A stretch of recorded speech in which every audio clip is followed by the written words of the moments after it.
قبل ما نبدأ كلام عايز أهنيكم بمناسبة شهر رمضان الكريم، كل عام وأنتم بخير. مش عايزين ننسى إخواتنا من دعائنا ليهم، ربنا ينصرهم على عدوهم، آمين يا رب.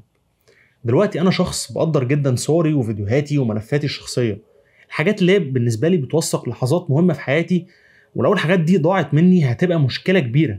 بطبيعة الحال كلنا بنلجأ لخدمات زي جوجل درايف وآي كلاود وهكذا.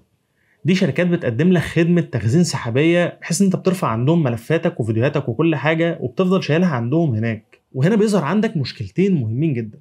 رقم واحد، ان الخدمات دي ما بتكونش مجانية. انا كيوسف مستخدم لاجهزة الاندرويد من لما كنت طفل، حرفيا بقالي اكتر من 10 سنين، وكل الملفات بتاعتي والحاجات بتاعتي حجمها كبير جدا، وطبعا بتوصل لمرحلة بتبقى مضطر ان انت تشترك في المساحات الاكبر وتدفع ثمن الاشتراك ده. رقم اتنين، ان الداتا بتاعتك مش ملكك فعليا، يعني انا مش معايا الصور والحاجات بتاعتي في ايدي، الحاجات دي موجوده عندهم هناك، انت ما تعرفش ممكن يستخدموها ازاي. الكلام اللي انا بقوله لك ده كله كان مشكله لحد ما ظهرت اجهزه الناس واصبحت متاحه للمستخدم العادي. اجهزه الناس باختصار بتكون كمبيوتر متوصل على الشبكه بتاعتك ومهمته الاساسيه التخزين. وحاجه واحده من الاف الخدمات والمميزات اللي جهاز زي ده يقدر يقدمها لك، ان انت ممكن تستخدمه كميديا هاب او ميديا سيرفر بكذا شكل مختلف. الفكره بقى دلوقتي ان انت تقدر تعمل باك اب او ترفع كل صورك وفيديوهاتك وملفاتك بشكل عام على جهاز يكون موجود عندك في البيت ملكك. وطبعا في سوفت وير بيقدر يقسمهم لك حسب الوشوش والاماكن والتواريخ زي جوجل فوتوز بالظبط. الجهاز اللي معايا من شركه سينولوجي، وهي شركه من اكبر الشركات اللي بتشتغل في مجال اجهزه الناس والسيرفرات عموما.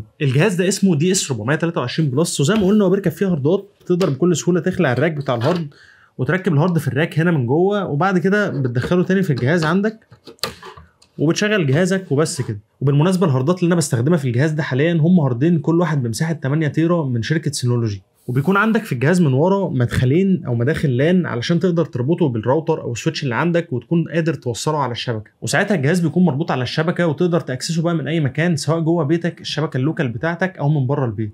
الكلام ده كله هتلاقيه موجود في الجزء الاول من الفيديو ده، كنا بنتكلم عن مواصفات الجهاز وايه الخدمات اللي هو بيقدمها لك بشكل عام. هيظهر لك دلوقتي فوق هنا على اليمين او على الشمال، ممكن تبقى تشوفه بعد ما تخلص الفيديو علشان برضه تبقى فاهم معايا انا بتكلم في ايه. النقطه المهمه بقى واللي بنتكلم عليها من الاول، وهي السوفت وير. ازاي انت هتخلي الجهاز ده قادر ان هو يعمل باك اب بشكل تلقائي من الصور والفيديوهات بتاعتك، سواء من على التليفون او من على جهازك البي سي، وتكون موجوده كلها جوه الجهاز ومترتبه بشكل انت تقدر توصل لها في اي وقت. النوعيه دي من الاجهزه بتشتغل بنظام تشغيل اسمه دي اس ام. ده سوفت وير او نظام تشغيل للاجهزه دي سينولوجي بتعمله، ومن خلاله بتقدر تقدم لك مجموعه من الخدمات او التطبيقات اللي انت منها فعلا بتقدر تستفيد من الجهاز ده. وسينولوجي عندهم خدمه اسمها سينولوجي فوتوز، ودي اللي هتخلينا نقدر نعمل كل اللي احنا بنتكلم فيه. بمجرد ما بتثبت البرنامج على جهازك وبتنزل ابلكيشن على تليفونك وتربطهم ببعض، خلاص كده بقى عندك الجهاز اللي تقدر ترفع عليه كل حاجتك بشكل تلقائي. دلوقتي انا هوريك بشكل سريع العمليه بتتم ازاي، وهي عمليه بسيطه لابعد الحدود يعني. طبعا انا دلوقتي فاتح الواجهه بتاعت الدي اس ام بتاعت سينولوجي، انا فاتح الجهاز دلوقتي قدامي. اكتر حاجه انت تستخدمها، اول حاجه هتلاقيها اصلا اول ما تفتح، هي الباكج سنتر. الباكج سنتر ده عامل زي جوجل بلاي كده او اب ستور، ده اللي بتقدر من خلاله تنزل كل البرامج بتاعت الناس او كل الخدمات بتاعت جهاز الناس، بتبقى موجوده عندك في صوره ابلكيشنات بتحملها عادي وتعملها انستول وتفتحها. اللي احنا بنتكلم عليه دلوقتي هو السينولوجي فوتوز. السينولوجي فوتوز طبعا انا منزله عندي، وهو زي ما انت شايف هو شغال اصلا. هو عباره عن ابلكيشن بينزل على جهاز الناس، وبتقدر بقى تستخدمه من خلال الموبايل بتاعك او من خلال الديسكتوب عادي. هتفتحه دلوقتي، اول ما افتحه دلوقتي بيفتح معايا تاب جديد على البراوزر، ودلوقتي بيطلع لي كل الصور بتاعتي. حتى تسمع دلوقتي صوت خروشه كده، ده صوت الجهاز لان هو بيحمل الصور، لان انا زي ما قلت لك كل الحاجات دي موجوده لوكال عندي، الحاجات دي كلها موجوده على الجهاز بتاعي. كل الصور طبعا انا ارفع عليه كل حاجه، بقيت بستعمله اصلا بدل جوجل فوتوز. ولكن بقى دلوقتي احنا عايزين نعرف انا ازاي رفعت الحاجات دي هنا. طبعا اغلبنا بنستخدم دلوقتي الموبايلات، السمارت فونز بتاعتنا او التابلت او كده، سواء كنت اندرويد او اي او اس. فهم عاملين ابلكيشن تقدر تحمل من خلاله الحاجات دي، تعملها باك اب اوتوماتيك من على التليفون بتاعك.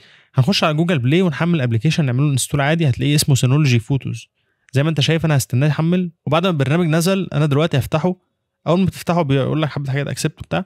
دلوقتي بتحط الاي دي او الكويك كونكت بتاعك اللي هو اسم الجهاز على الشبكه يعني، والاكونت والباسورد بتوعك. طبعا انا دلوقتي حطيتهم زي ما انت شايف وعملت ساين ان.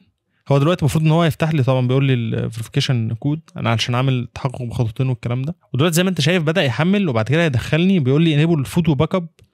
طبعا اقول له ماشي، لان انا كده كده اصلا مفعل الباك اب، بس انا مش مسحت الابلكيشن عشان اوري لك. وبيقول لي الباك اب بيشتغل في الباك جراوند، يعني بيشتغل لوحده. دلوقتي بيطلع لك الاعدادات، بيقول لك الباك اب انت عايزه يعمل باك اب لكل الصور اللي موجوده على الجهاز عندك، ولا الباك اب للصور الجديده اللي هتحط على الجهاز بس. والباك اب ديستنيشن عايزه يعمل باك اب من انهي فولدرات بالظبط. تختار طبعا الفولدرات اللي انت عايز يعمل منها باك اب. الباك اب سورس والباك اب ديستنيشن ده اللي هو بيعمل عليها. الباك اب سورس اللي بتختار اللي هو بيعمل منين، وطبعا تقدر تختار بقى عايزه يشتغل على واي فاي بس ولا لا، تخليه يعمل باك اب والجهاز بيشحن بس ولا لا. وبس مجرد ما بتطلع بتلاقي موجود عندك كل الصور وكل الملفات بتاعتك موجوده ومتقسمه بقى. وطبعا موضوع الوشوش زي ما انا قلت لك، الوشوش والاماكن وبالتواريخ وكل حاجه بتبقى موجوده عندك زي جوجل فوتوز بالظبط. ولكن الفكره هنا ان هو ما فيهوش طريقه السيرش بتاعت جوجل فوتوز اللي انت ممكن تبحث بالاشياء بقى. يعني انت ممكن تكتب له مثلا بي سي فيطلع لك صور الاجهزه اللي انت مصورها عندك على جوجل فوتوز وهكذا. الجزئيه دي مهمه، اعتقد ان هي تتضاف قدام، ولكن هي لحد دلوقتي مش موجوده. بس انت لو فكرت معايا شويه كده هتلاقي ان الجهاز ده ممكن يقدم لك حاجات اكتر من كده بكتير، بما ان هو قادر يشيل اي شكل من اشكال الداتا وتقدر تاكسسها من اي مكان عن طريق السوفت وير.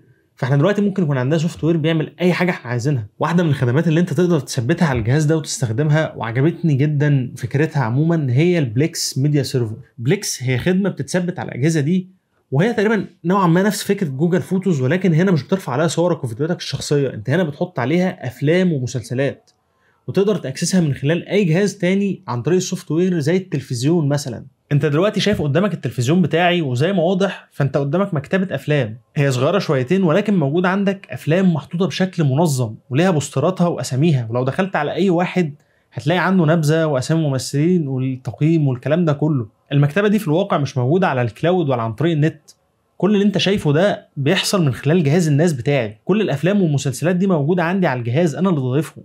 بليكس هي المنصه اللي بتتيح لك ان انت تحول جهاز الناس بتاعك لميديا هاب، وتقدر تضيف عليه افلام ومسلسلات زي ما شفنا، واي يوزر موجود على الجهاز ليه اكسس يقدر يخش يتفرج على الحاجات دي من اي جهاز. وبرضه العمليه بتتم بسهوله خالص. طبعا برضه بنفس الشكل اللي احنا ثبتنا بيه سينولوجي فوتوز، هتخش على الباكج سنتر هتلاقي عندك تحت خالص في الحاجات اللي هي الكونتريبيوتور او الثيرد بارتي هتلاقي بليكس ميديا سيرفر، هتنزله برضو تعمل له سيت اب عادي. انا عامل له سيت اب برضو، مجرد ما تفتحه هيفتح لك برضو تابه جديده فيها البليكس. طبعا بليكس هي خدمه يعني هي اونلاين واوفلاين في نفس الوقت، هي يعني ليها جزء بيكون حاجات موجوده على النت ممكن انت تشوفها، بس اللي احنا مهتمين بيه الجزء اللوكال، الحاجه اللي هي عندنا. دلوقتي انا لو دوست هنا كده هيطلع لك معاذ ناس، ده الناس جهاز الناس بتاعي، هتلاقي عليه فولدرين اللي هم الموفيز والتي في شوز. انا حاطط عليهم، حاطط في ده الافلام وحاطط في التاني مسلسلات.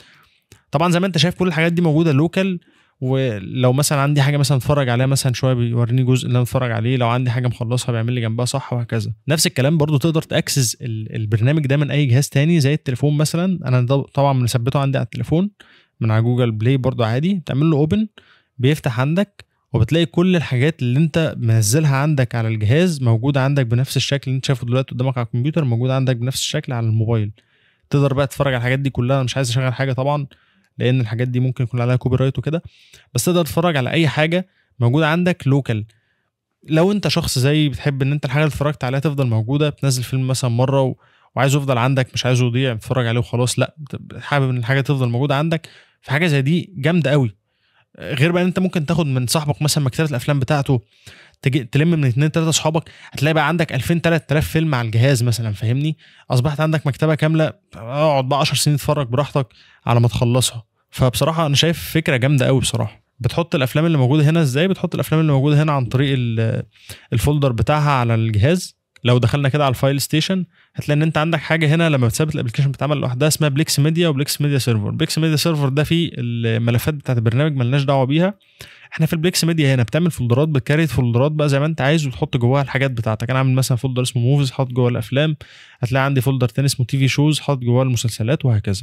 بالنسبه لي اجهزه الناس ممكن تكون حل ليا وللناس اللي عندها كميات داتا كبيره، سواء كتوفير فلوس او كامان وخصوصيه. للعلم احنا كل ده مغطيناش اصلا 5% من الامكانيات اللي الجهاز ده بيقدمها لك، واللي انت اصلا لو عرفتها ممكن تفتح لك افاق جديده، ممكن تفكر في حاجات انت ما كنتش بتعملها فعلا، ولكن هتلاقي ان هي ليها استخدام عندك وممكن تفيدك. للاسف الاجهزه دي انتشارها قليل شويه عندنا هنا في العالم العربي وخاصه في مصر، لان هنا اسعارها مبالغ فيها بصراحه، ولكن لو انت محتاجه فعلا فهتلاقيه بيوفر عليك ثمن حاجات تانية او خدمات تانية للكلاود انت كنت بتدفع فيها اضعاف سعره. الفيديو الجاي في السلسله هتكلم فيه عن مميزات الباك اب للجهاز ده، ازاي تخلي الجهاز ده يعمل باك اب لاي جهاز عندك، كمبيوتر، تليفون، اي جهاز بشكل مستمر طول الوقت، وازاي انا شخصيا بستخدمه في شغلي وبستفيد منه. ففعل الجرس علشان تشوف الفيديو الجديد اول ما ينزل. اتمنى تكون استفدت من الفيديو واكون وضحت لك او اديت لك فكره عن الفئه دي من الاجهزه وايه استخداماتها.